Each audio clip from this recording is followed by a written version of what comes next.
Good morning. Welcome again to this international conference. We are going to listen to the fifth panel, the second panel of the day, and the fifth panel of the conference. So welcome to Jisgang Nika Collison, who is the executive director of the Yahguudang Museum in Canada. And also, I would like to welcome Lucy Bell. Her name is also Stal Kawas. I hope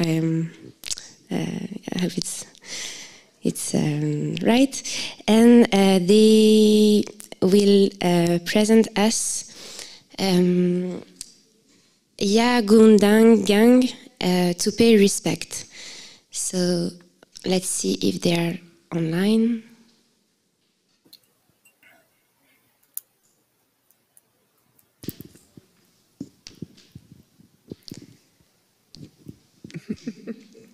Hello. Oh, we should start. Good night. So let me say hello and welcome also, and thank you ever so much for joining us for this conference. I know it's very, very late for you or very early in the morning. Thank you very much for accepting this invitation. And the floor is yours now. Okay, Hawa, thank you so much, Boris, and it is just wonderful to see you again. And Hawa, thank you for your help. I'm going to actually ask my dear friend, colleague, and family member, Stas Kawas, to introduce herself first. How Jisgang sing yes last di tulang Stas Kawas Hinodikiang Lucy Bell Hinodikiang asin Hadagwaistu dias gagang dia hadagang dia odagang SFU school gagang Iskan Haida Repatriation Committee Tlangulang Ayadu di Goodnight Lagang how Jisgang how Od Iskan Ethnology Museum of Geneva. How I'm very pleased to be here with you and to sit alongside my dear friend Jisgang and share our story with you. Jisgang, you want to introduce yourself? Hawas Stas Kawas. Singait la dalang wadluhan Jisgang hanudik I gaga Nika Collison hanudik I gaga yatschai gagilski. Die Kayas Lanis Ginaga, die Heidiga at Iskarishka, die Kayas Lanis Anga.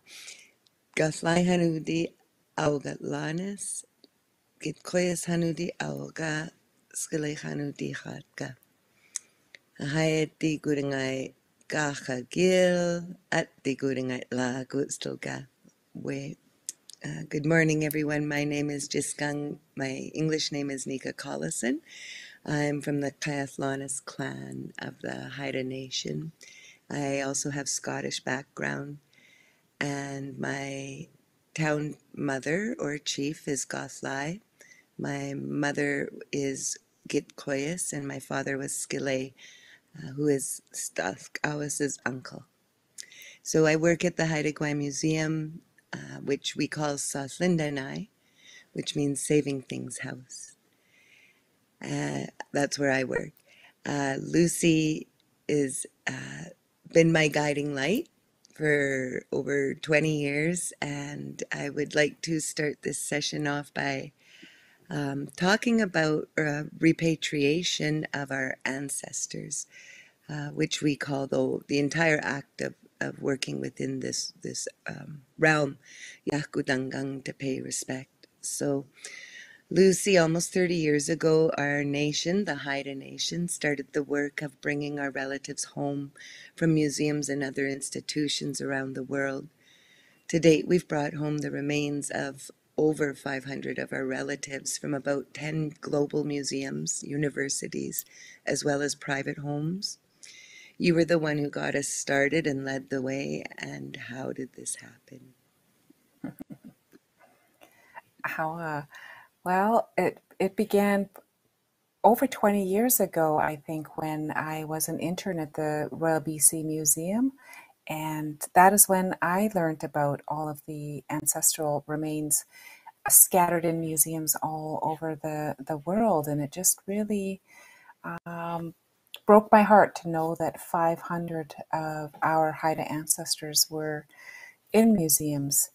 And when I was done my internship, I went home to Haida Gwaii and called a meeting in our little community. And I thought I could just tell chief and council and tell the chiefs that they need to do something about this.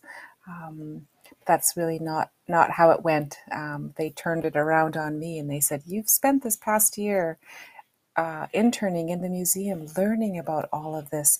You need to show us how to do this work." So that was, I was in my early 20s, I think, and very terrified of what was being asked of me. And I think it was a success because I came to the understanding that it wasn't all on my shoulders.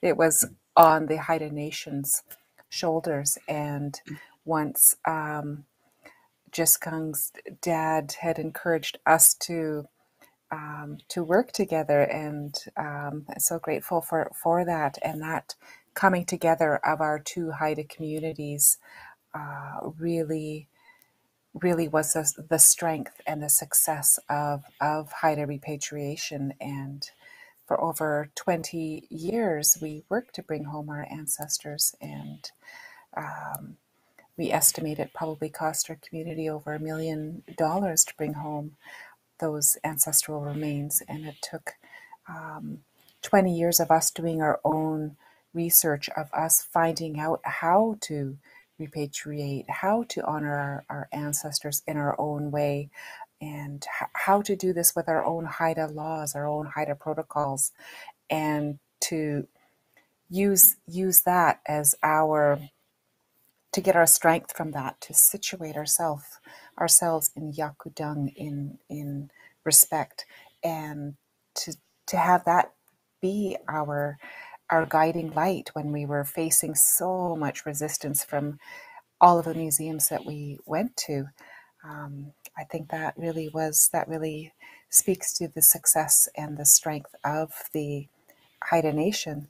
So we have brought home so many, hundreds of our ancestral remains. You can watch more about that story on the Stolen Spirits of Haida Gwaii documentary. And we're continuing this journey as we continue to find out about more ancestral remains in museums, and still kind of battling it out with some museums that have our ancestors, and continuing that important work. So I think I'll leave it at that. And maybe Nika, you can speak about the Haida Gwaii Museum. Hawa so much. Yeah, it's been quite a journey. So the Haida Gwaii Museum, South Lindenai, this Saving Things House, is possibly or probably one of the earliest acts of Indigenous peoples and Canadians coming together and finding a way to start working towards restitution, truth-telling, and finding ways of coexisting in this world together. It began in 1971, and by 1976, our doors had opened. And the museum is located at Kyle-Nagai Sea Lion Town, which is actually my clan's originating village. That's where our people live the ocean. And I was actually living at Kyle-Nagai when the museum opened. I was 5 years old, and I went on to live my life and do a bunch of extraordinary things, but it got really extraordinary when I moved home after being away for a long time. And my dad encouraged me to meet Lucy more formally. I'd known of her, but I hadn't actually grown up with her. And I got involved in repatriation. It was so foreign to think of like old relatives' remains, you know, great great grandmothers or whatever, that their bones would be in a museum. And it was really abstract until the first trip I went on with Lucy and the rest of our team. And, you know, to be preparing your ancestors and to be caring for your ancestors and to be literally doing that, looking after them, to bring them home.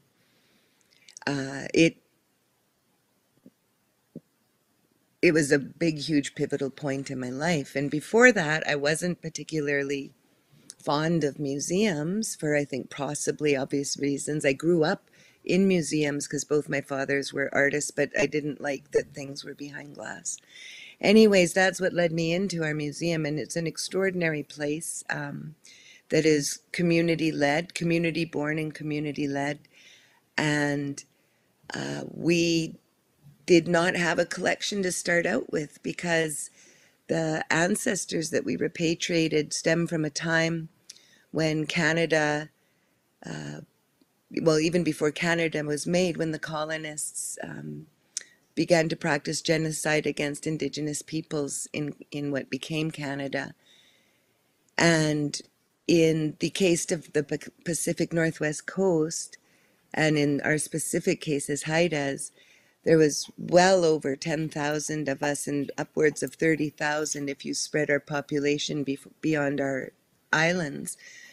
And in 1862, smallpox was purposely introduced, and over 95% of our people passed away. So these are our ancestors that we're bringing home. And the Church of the Day and then the formation of the Canadian government, which created the Indian Act, residential school system, the potlatch ban, all of this prohibited our people from living the life, the Haida life, the hideaway. At this time, just like over 95% of our people left this earth, over 95% of our belongings left Haida Gwaii. During this height of colonization, anthropology, the new modern anthropology of, you know, well, a long time ago now, was born, and it was part of Canada's intent to colonize, and it was part of the system to have nation-state museums collecting, taking our belongings. And we know of over 12,000 treasures in the world, in upwards of 300 global museums. And these pieces, most of them left during that time. And sometimes you'll see another museum if you're visiting a Western museum, and sometimes they actually take out a sales journal and they go, oh, look, well, this guy paid this much for this piece, so that's okay, it was sold.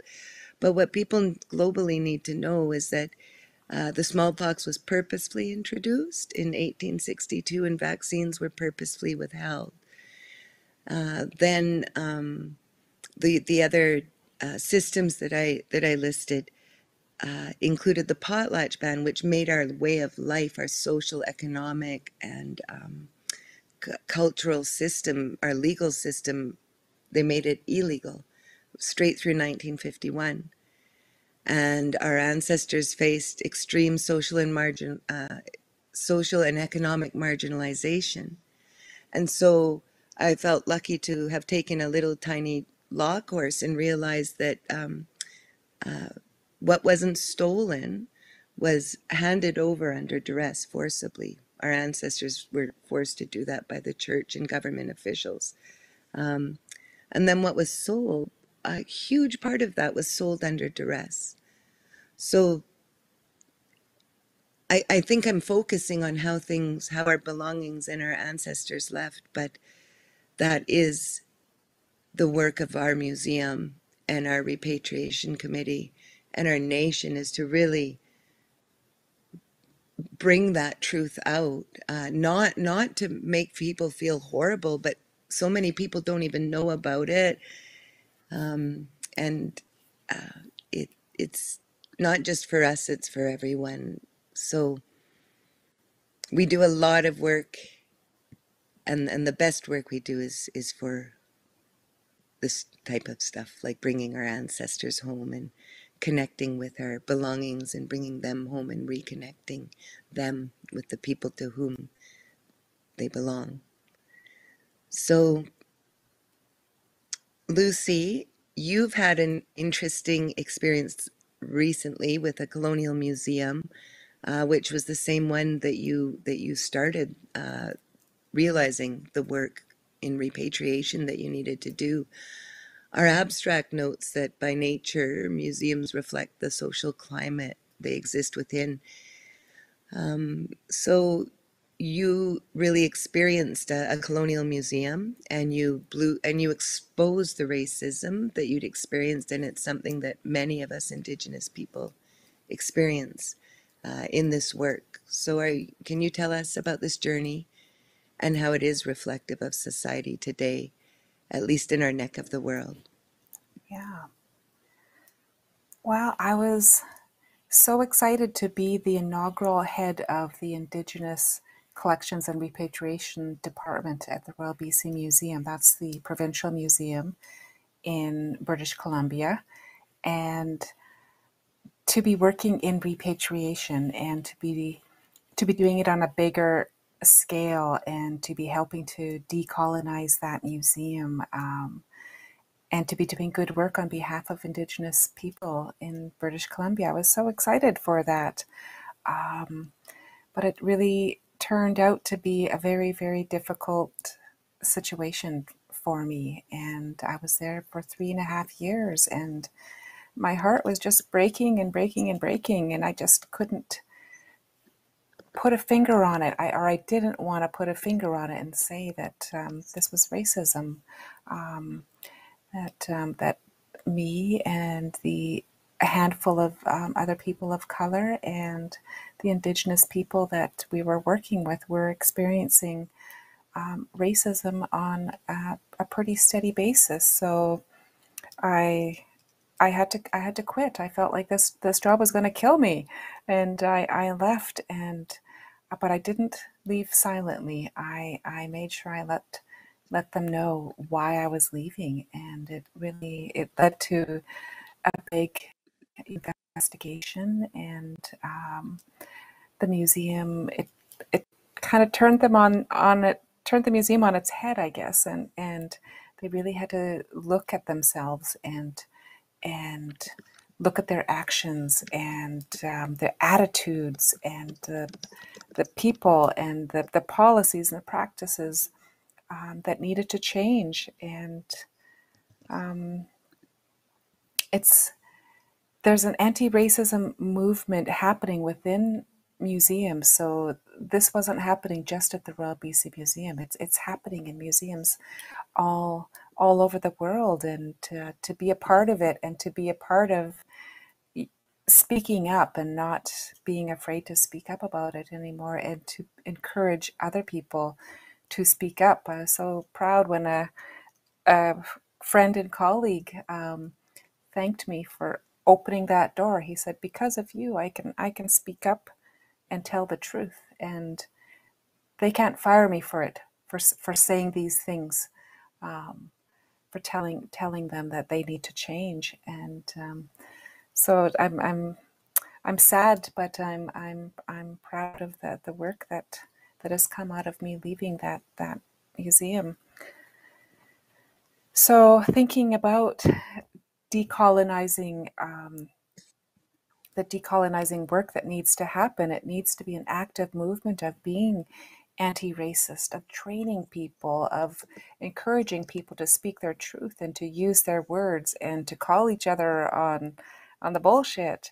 And museums need to be actively a part of repatriation and collaborating and pulling in Indigenous and people of color to do the important work and to be connecting to communities and changing not only the policy but the daily practice and that needs to happen, from top to bottom.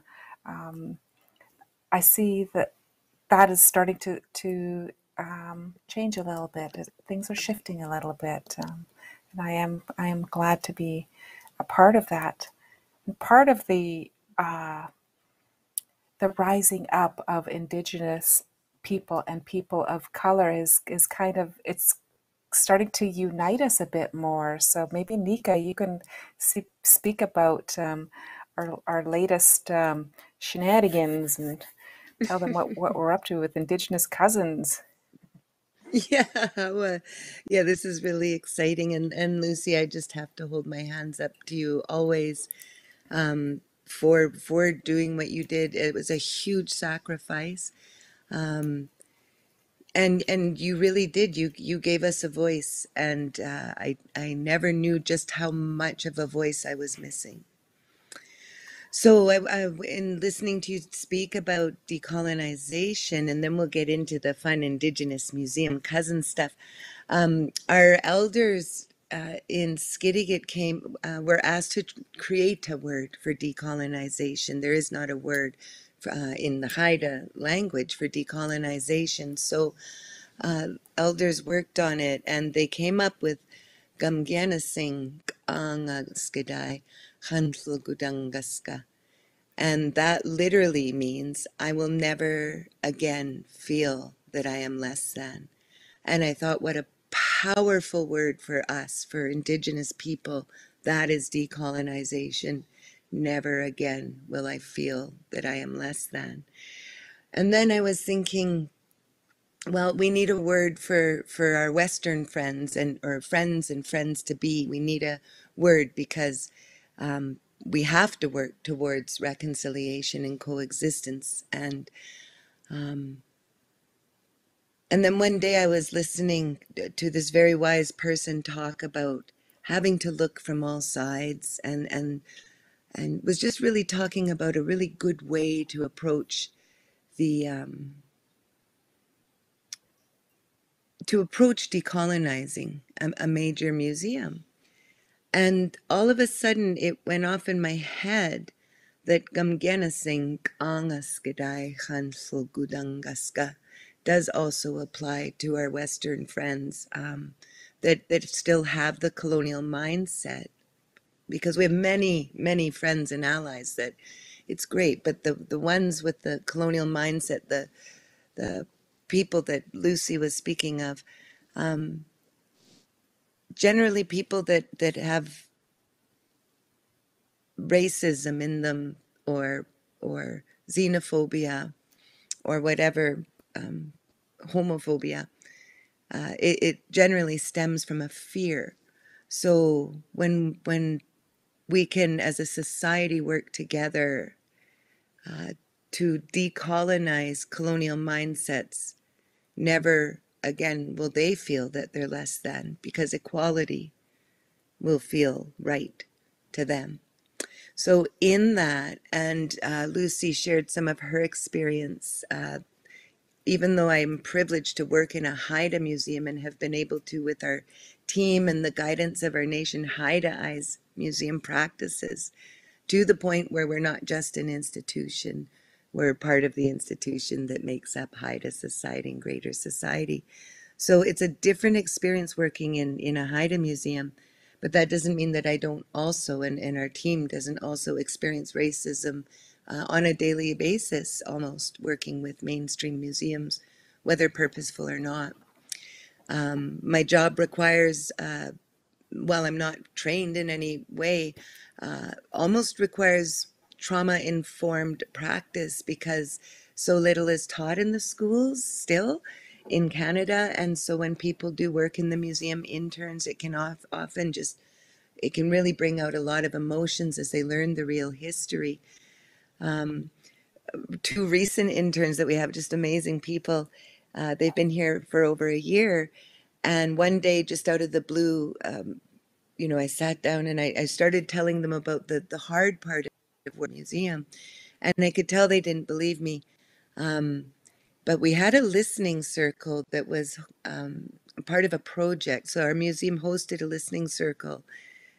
In our way, we have many values and like Yahguudang, respect, and Gyujusla, listen, or to ask first. There's all these things that if you follow, it helps a lot. So we had this listening circle to ask our Indigenous museum cousins across Turtle Island what was going on for them in the museum world, what works, what doesn't, what needs to change. And what the surprising thing was, even though Lucy and I have worked together in this field for so long, was the shared, the consistent shared trauma. And so it became like a therapy session, but a really positive one in that sense. Anyway, then COVID hit, and then Lucy told her truth and blew the roof off the museum world. And when we could catch our breath from all of that, Lucy and I and our dear friend Luann, who we all three of us authored the Indigenous Repatriation Handbook. If you want to look that up. Oh, there you go. How are Lou? Anyways, so Lou and Luann and I just kept talking about this. Now that it was out in the open, we were talking about it and thought, let's do this. Let's find out what we need. So we've had 2 Indigenous museum cousins gatherings so far. And what that means is, and it's not mean exclusion, it's necessary protection, that we've created a group of Indigenous museum workers or museum professionals, understanding that we're just starting to, even amongst ourselves, open up. So we've had 2, and they're just extraordinary. And we're looking at how things were, how things are now, where things aren't so great, where there is strength, and like Lucy's pointing out, the rise of Indigenous museum professionals, but also our allies and our accomplices, but the huge amount of work that needs to be done in the museum world so that we can look after our relatives and have access to our belongings is great. So this Indigenous Museums Cousins is a really exciting thing, and we're bringing together people that know how to walk in 2 worlds and want to find ways to coexist. Yeah, I'm really, really excited about that. And we are decolonizing Western museology, and in our case here, Lucy and I are Haidaizing our museology. And in that, Lucy, you're pursuing a PhD in Haida museology, and it would be a wonderful way to close off our chat here today. Okay. Well, I would like to just say that, do you Yahguudang.gang, I am hopeful, and it's coming together in conferences like this, and to be able to share our stories, and to be sitting amongst like-minded people that are working on doing the hard work of decolonizing museums.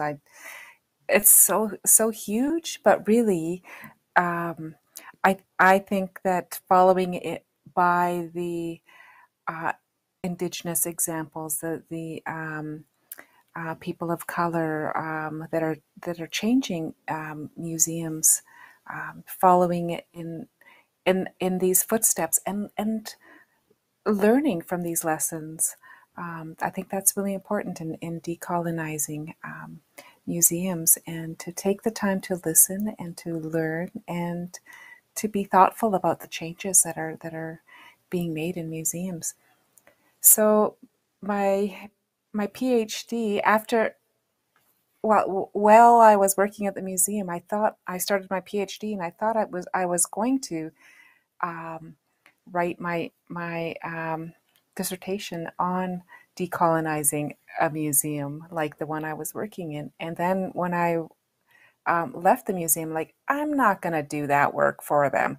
I need to focus inward and do the work for my Haida nation, and to celebrate the work of the Haida in our museum work. So So my PhD is on Haida Museum practice, our practice of Yahguudang, and to incorporate concepts that we've been practicing all along. So the concept of the lease, that's for the Haida, the lease is like the invisible string that ties us to Haida Gwaii, ties us to our ancestors, ties us to the belongings in the museums.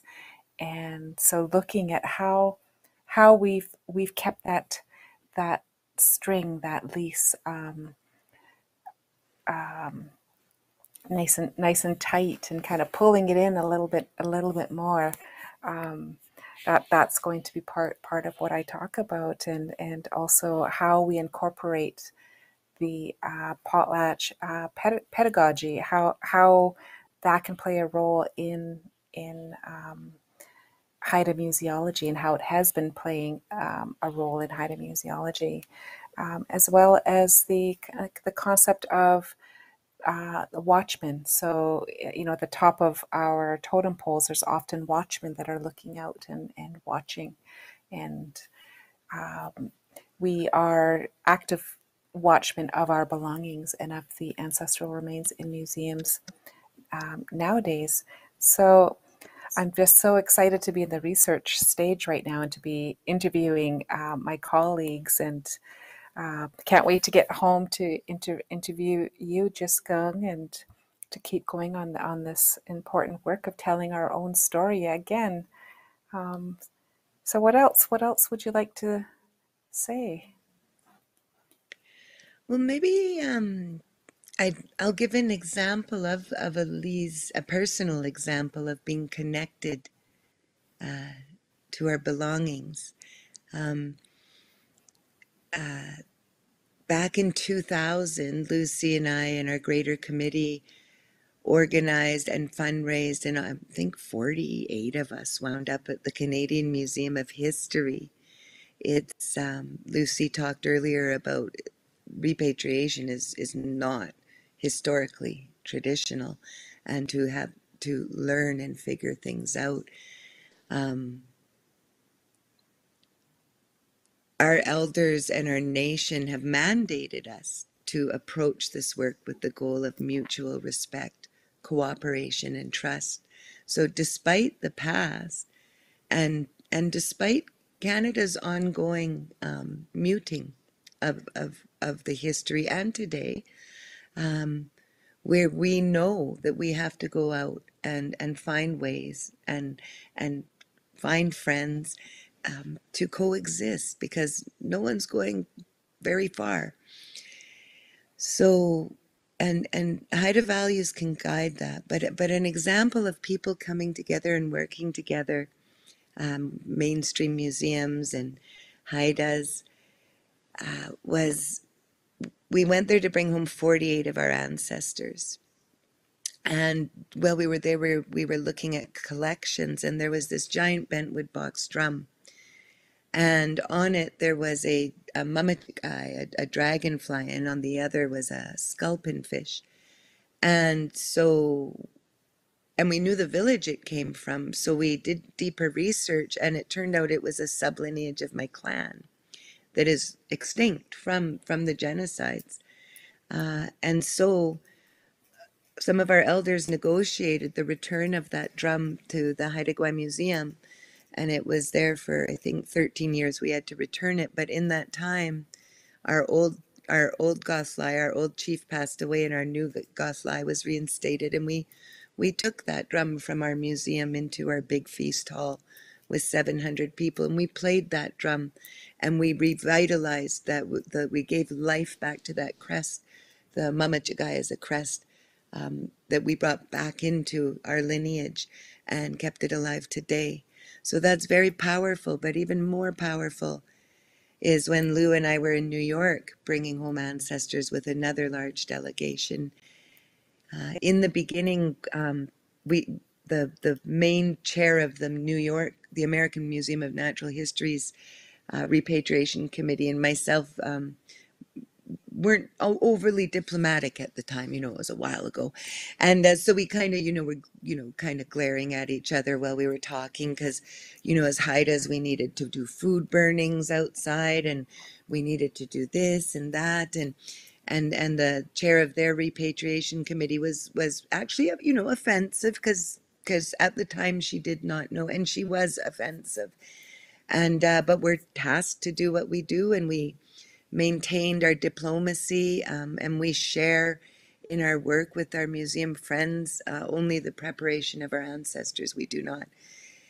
So our friends get to learn the real history, that they're part, that there's a legacy there. And sometimes they find grief, and that's a good thing because grief brings healing. And it's not their fault that these pieces are in the museum or are our relatives. But if they're not doing something, then not much has changed. So the beautiful thing about this New York trip is after being there for a week, and we were preparing 48 ancestors there. Sorry, at the Canadian Museum of History, it was 148 ancestors. At the American Museum of Natural History is 48 of our relatives. So we work with these people. They see our grief. They see us cry. They see us laugh and marvel and get so excited of these beautiful connections, our belongings. By the end of the trip, the feast space that we were declined, they were like, you have no space. We can't have a feast. That's how we legalize things, is through the potlatch, as Lucy mentioned. They first said there's no space. At first, we were not allowed to have a food burning. We got the food burning. We got the space. And in the beginning, the chair had said, I don't know why you don't just send them home, just fly them home. They're, by the end of the trip, they showed up at 4:30 in the morning. They'd rode over from the museum to our hotel where we were waiting to go to the airport. They came out of the bus. We didn't know that that person was in there. And I said to the person who is now my friend, going through that whole week together is like a year. I said, what are you doing here? We said goodbye last night. And she said, I couldn't let the ancestors drive over by themselves. So that's the work that we strive to do. So, hawa dalang waluhan, skautagi dalang waluhan, kathol killa.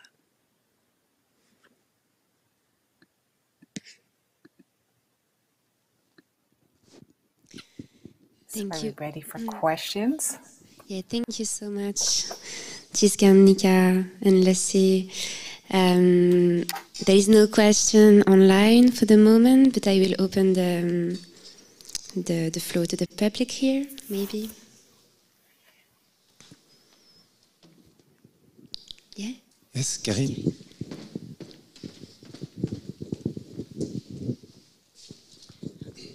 Hello, thank you so much, both of you, Lucy and Nika.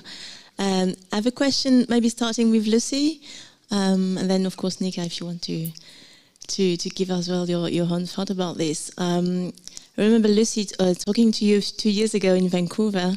You told me how much the burden of proof and evidence was on your shoulder as a community, and Nika said it earlier. You did a long amount of research, and so much research. And we're talking here in this conference about provenance research as well. So I'm very much interested if you could develop on this, the kind of, all the research you've been doing, and this burden of proof from your side, demonstrating to museums that these ancestors belong to your community. Thank you. Yeah, that's a good question. Thank you. It was part of the reason. I'd say every time we went to a museum to get our ancestors, it took us about 2 years of preparation work. So a lot of that was research, trying to find out what village they came from, and even sending people. We sent a lot of students often ahead of time, or often us would go ahead of time and dig through the records and make sure that we had all of our ancestors. We can't expect people working in a museum in New York to understand the Haida language and even for us to understand how the collector 100 years ago is writing the names of our villages. So it really was a lot of work on our part, and that burden was on our shoulders. And it's not something that we took lightly. We spent a lot of time researching and making sure that we were taking home our relatives and making sure that we had the right relatives. Often records would say Canada or the West Coast, but we had to do the digging to see, well, could that be from Haida Gwaii? Could that person have come from Haida Gwaii? So that's, that is a lot of work and a huge expense on our part too to do that work. But it's an important work, and it's something that had we left it to the museum folks to do, it wouldn't have been as successful. So really making sure that we did that research, our work was ourselves was important. You want to say something about that?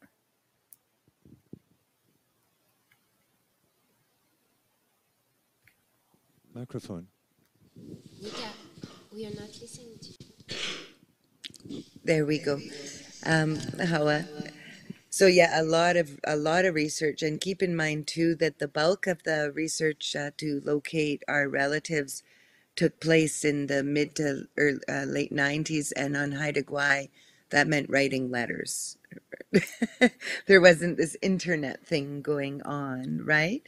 But on the burden of proof, that research was extensive and huge, and there's another burden in that, and that is in this practice, the burden of proof by way of Western law versus Haida law, and not the proof of that they're ours. We've already touched on that, but the essentially the proof or the assertion that we have the right to bring our ancestors home and our belongings home. We sometimes, it is changing over the years, and Europe in particular is becoming quite woke from what I can tell. Woke is a word we use in Canada to say you're evolved. But anyways, we've faced, like in New York, like in the States, New York and the Chicago Field Museum back in the day, they were nervous because we hadn't created the relationship yet. They didn't know us, and that's largely what moves it forward, is the relationships. But before they got to know us, they cited they cited their laws, and that their repatriation laws prohibited the return of ancestors or belongings across the nation-state border between Canada and the United States. And they were saying, well, we could repatriate them to your relatives in Alaska because they're on this side of the border. And we're like, thank you for that problem solving. We'll do that if we have to. But the bottom line is these people came from Haida Gwaii, and our laws require us to do this work. And creating those relationships and being open to them and understanding we're going to misstep, but that we can make things right as we move along. That requires dominant society to understand and learn a lot. Just like we have to search out our ancestors and belongings. These Western museums, I'm so grateful for people like here today that are doing that hard work. And I got asked by a reporter the other day, well, what do you think, what should mainstreams be doing? And I said, I think it's time you start asking them. So, Boris, for your leadership, because you do really beautiful work, very thoughtful work, and you've brought together a very thoughtful gathering. So, however that. Thank you, Jisgang. Thank you, Lucy, for sharing this very inspiring experience of yours. Actually, I must say here that, and share it with the audience, that the idea of this very conference started a couple of years ago when Jisgang, when I met Jisgang at a conference in Osaka, an anthropological conference, where I realized how inadequate somehow I was in my thinking about restitution and provenance research, starting very inadequately to look at our database and telling Jisgang, oh, it seems we don't have any important pieces from the Haida people. And she very kindly said, well, maybe I might have a look and we might decide for ourselves if there's anything important, because I just saw, a bunch of spoons and they looked very simple and not remarkable in my eyes. And that was the first starting point of our conversation. And then what really amazed me is when Nika talked about their work. Also, it was a completely different method from what we currently practice here in terms of provenance research, that is mostly archival research, working on paper, trying to determine the regime of ownership, transfer of property, acquisition, registration, and all these aspects. And also having a focus on more historical focus on the conditions of acquisition and the context of duress, and in a way trying to apologize for this history. And Nika telling me, well, you don't, again, very kindly, maybe we don't need you to tell us that we endured 500 years of spoliation and hardship. What matters to us is to develop relationship. And the first thing you told me is how, first, it was not about individual work, but also collective work. It was about a community being interested in finding ancestors and in collections, in museums, and in private collections, and that you had a collective approach, that you sent delegations of people, not individuals as such, working for the community. And also that in the approach you were going towards the objects, not as objects, but as subjects, as ancestors, as people that you wanted to see, to feel, to touch, and from there also have a different approach to getting to know, recognizing these ancestors in the collection. So could you perhaps elaborate on that and say how your collaboration developed over the past 20 years with Canadian American museums, and if you have time, perhaps say if you have any experience of working with European museums and what difference there might be.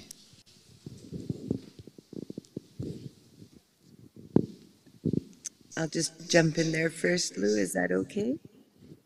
Yep. Okay. I'll start from the back end of your question. And Boris, I'm just so honored that you would take to heart so much our really good conversations that we had in Osaka.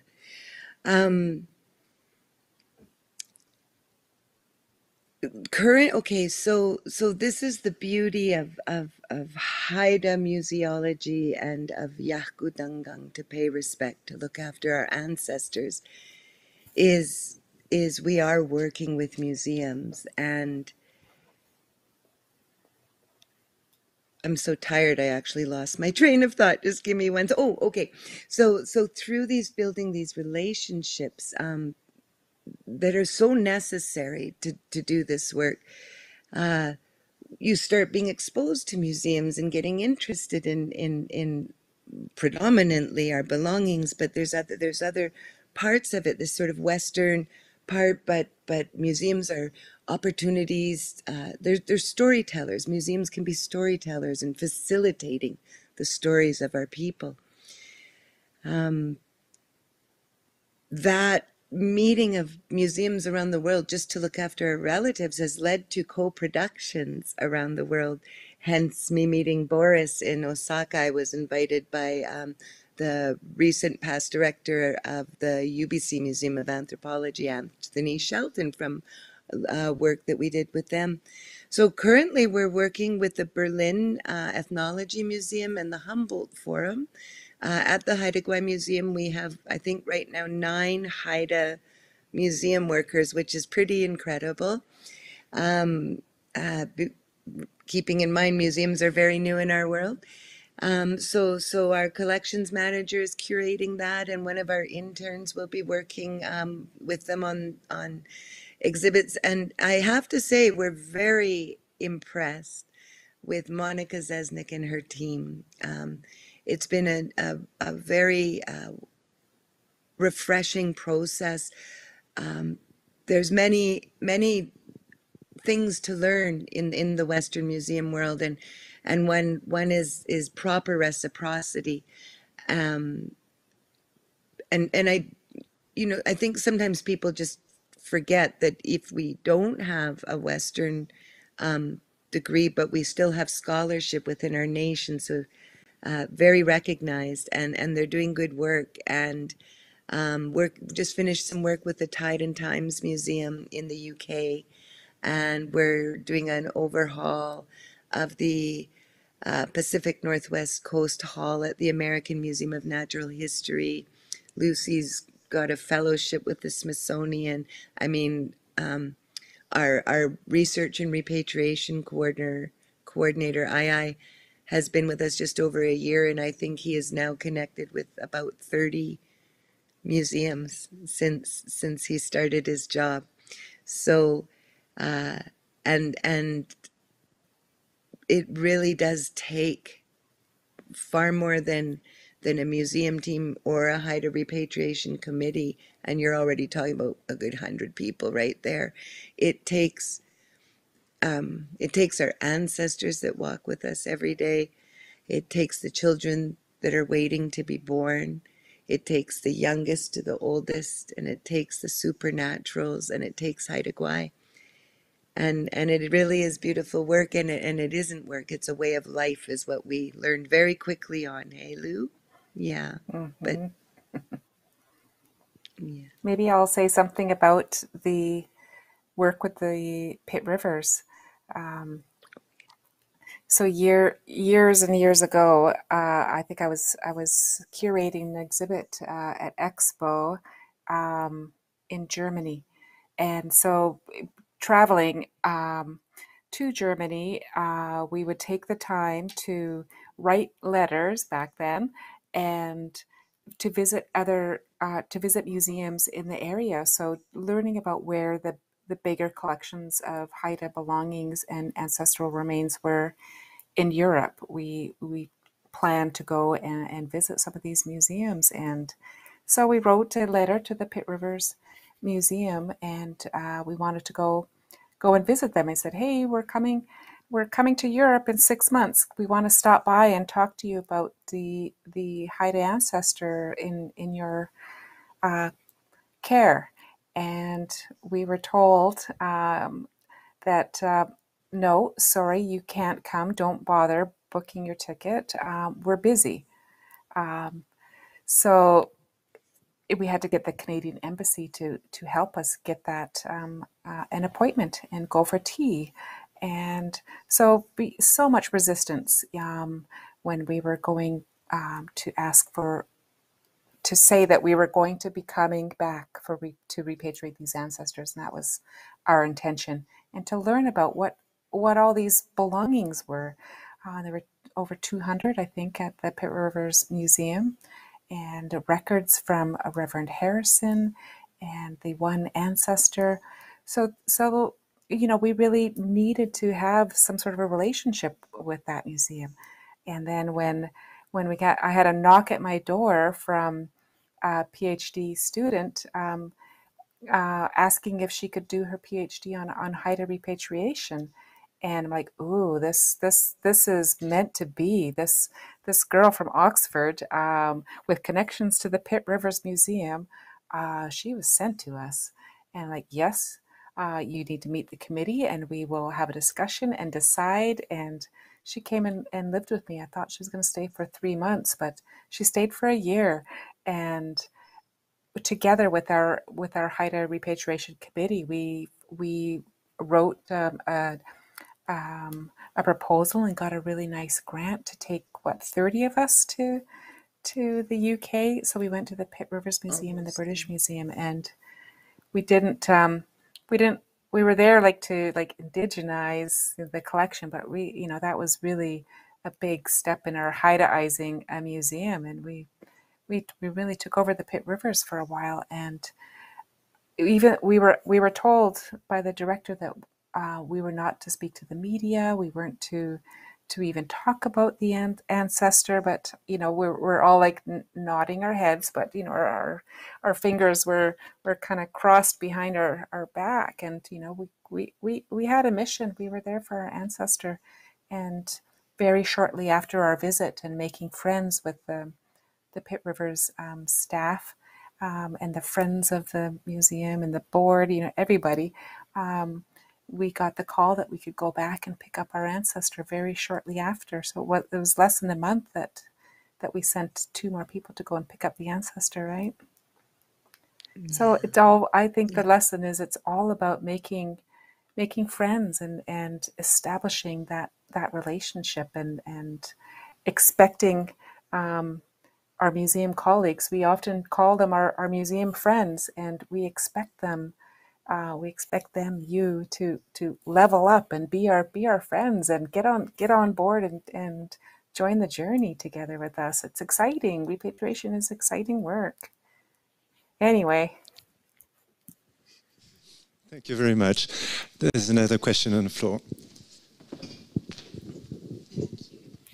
we still have time? Okay. Thank you very much. I'm going to read my question because I'm a bit nervous of public speaking. So thank you, Lucy and Jisgang, Nika, for your presentation and for acknowledging and sharing your experiences about, as you called it, the hard work of decolonizing museums and museological practices, which, as you rightly said, must go beyond simply understanding the asymmetries of power and the violence that often accompanied the appropriation of ancestors of indigenous material culture and art from around the world. You remind us that it has to involve also interrogating patterns and structures of feeling and thought and behavior, as well as institutional frameworks that perpetuate colonialism and racism. And in relation to this, I have a question which I would like to address more to the museum here in Geneva, and so to you, Boris Wastiaw, about what structures are being put in place on that level here at the MUG currently to ensure this process of decolonization goes forward also internally, not only sort of on the level of collection presentation. And I know I'm putting you a bit on the spot here, but I think it's important, and I also really appreciated how you were very open and showed some vulnerability earlier on about your journey in thinking about provenance research and these issues. So maybe we can just take it from there. Thank you. Thank you. So I understand the question is more for me, but I also put on the spot Karine Durand, who's there, and who actually, and Nika, you don't know that, but I have resigned from my position here, and Karine Durand, who asked a question earlier on, will be the acting director in a couple of months. And to answer your question could take a long time. So just to put it briefly, we have formally engaged in this decolonial process, knowing that this process would be very idiosyncratic, would be ours. We don't have any real model or reference. We will strive to do our best, and it means that we have a vast program that's in which all the museum people must to which all museum collaborators must contribute, not only the curators, but also the conservators and the educators and all the people at the museum. And this program has a number of projects that Karine may develop, one of which is to really try to establish, and that relates to what I told Nika earlier on, trying to establish to map all the objects and collections that are, to our knowledge, sensitive. We cannot know, because we have almost 80,000 objects, which objects may matter for some communities, but we know that some do. Like, we know we have Haida material, so we know it matters to you. So it's on our list. And we have engaged to, in the coming years, to enter in contact with collection stakeholders whenever we know that collections matter or have issues or are contested. Whether it is engaged with a community, with one representative or a museum or states or whatever. We also have engaged to be more accessible and transparent and to welcome more people at the museum, including artists, to work on the collection, artists that relate to the cultures of origin. We have also a project that specifically aims at bridging collection and collection stakeholders in the countries of origin, like actively looking for people, sometimes re-establishing long-lost relationships. We also have engaged in the possibility to reactivate, to, I think, use some word that some of our collaborators sometimes use, to put in use again objects by welcoming cultural bearers and enabling them to use these objects, be it music instruments or others. But I will ask Karine to maybe summarize, because she's the leader of this big program. So that's about what I wanted to say. So we're going step by step. The most important is that we, and I think I said it earlier when I was in discussion with Brooke, our purpose is to try to reestablish equitable exchanges with all the collection stakeholders.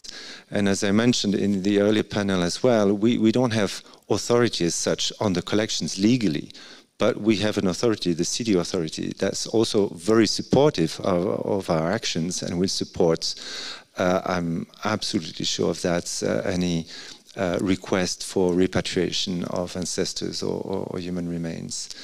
I wanted to give an example of something I'm so happy that we did. This museum had some emblems in the courtyard for many years. Since the 1950s, there were two totem poles carved by a Chimchian artist.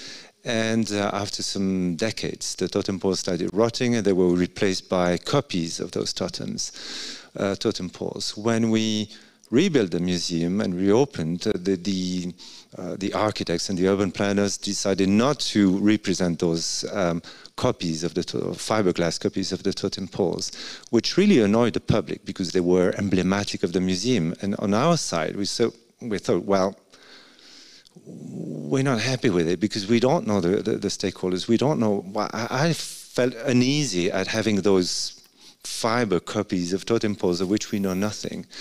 And a couple of years after opening, the curatorial team started to do some research, and we eventually found some Chimchian carvers by the name of David Boxley, father and son.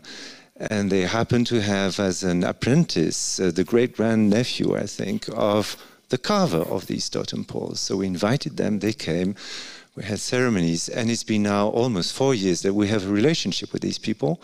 And for the current temporary exhibition, they were commissioned to do some masks, and they were commissioned to produce some poetry.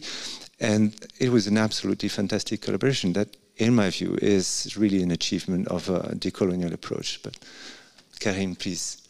Just to wrap it up, because I'm not going to talk too much. But basically, I should say that regarding our endeavor, I would just summarize by 2 keywords, which are very important for us. It's like, maybe the first one would be awareness, just raising awareness about the history of course, of the collections from our museum. So we do provenance research, and as Barry said earlier, we really intent is to contact the descendants of all the people who've been doing this object. This is raising awareness among ourselves as well as staff, but also with our visitors, with the public more generally.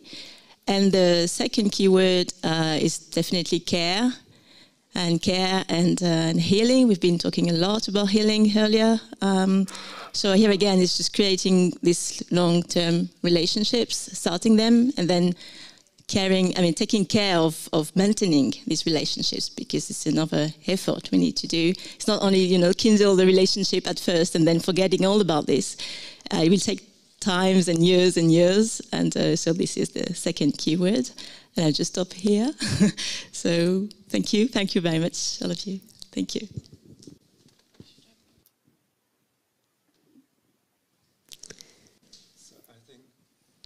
Time's up. Maybe Lucy or Nika, do you want to add something?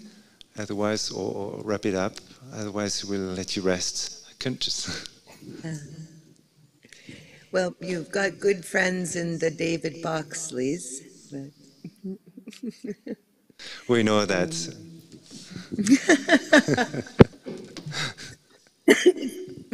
It's just really heartening. I can hear feedback. I'm sorry. It's really heartening to making so many connections over Zoom with European museums and elsewhere. We've been able to, Lucy or myself or other colleagues have been invited to speak to a number of times through COVID, through Zoom. You guys use something else. But it's an amazing way to connect. I can't believe how much work we're able to do with museums because of online platforms. And the conferences and the content of the conferences, the critical inquiries in these gatherings is hopeful. It makes me feel hopeful, like Lucy. And Boris, again, Hawa, thank you so much, and Ode too, for all your patience. Another thing you need when you work with Haidas is patience. We work on Haida time. But it's been a real honor to be here today, and Hawa as well for the questions that people asked. Thank you for your kind words. Hawa. Thank you, Lucy. Thank you so much.